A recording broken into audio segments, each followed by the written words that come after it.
Morning. आम्ही सर्व पालक आलेलो आहे MIT मध्ये.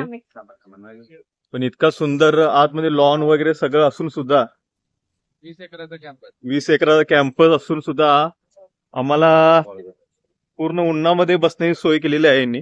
बघा आम्ही दाखवतोय इथे कुठलीही सावली नाहीये आणि यांनी खुर्च्या कुठे मांडलेत बघा. पॅरेंट्स पण दाखवा आपले. हे आमचे पॅरेंट्स आहेत, याच्यामध्ये लेडीज पण आहेत. आता बघू पुढची व्यवस्था कशी होते. एवढं रखरखत ऊन आहे तरी पण आम्ही सगळे एका छोट्याशा कडुलिंबाच्या झाडाखाली उभारलेलो आहे.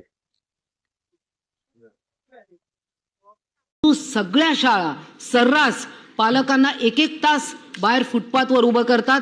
आतमध्ये येऊन बसण्याला सुद्धा परवानगी देत नाही. म्हणजे त्या शाळेचे दरवाजे असे काय कडेकोड बंद करून ठेवतात की अरे तुमच्याकडे फी भरतायत हजारो रुपये, पण त्यांच्या विद्यार्थ्याला पिकअप करायला आल्यावर ते बाहेर उभं करतात. का आतमध्ये व्यवस्था करत नाही? आणि मग बाहेर सर्व शाळांना एक सर्क्युलर काढा, प्रत्येकाकडे ग्राउंड आहे, वेटिंग रूम आहे, त्या पालकांना तुम्ही आतमध्ये बसायची परवानगी दिलीच पाहिजे. तुम्ही पालकांना असं रस्त्यावर उभं राहून वाट बघायला लावणं, एक एक तास अर्धा अर्धा तास पालक बाहेर उभे राहतात, ही शाळेंची मनमानी आहे, ही मोडून काढली पाहिजे.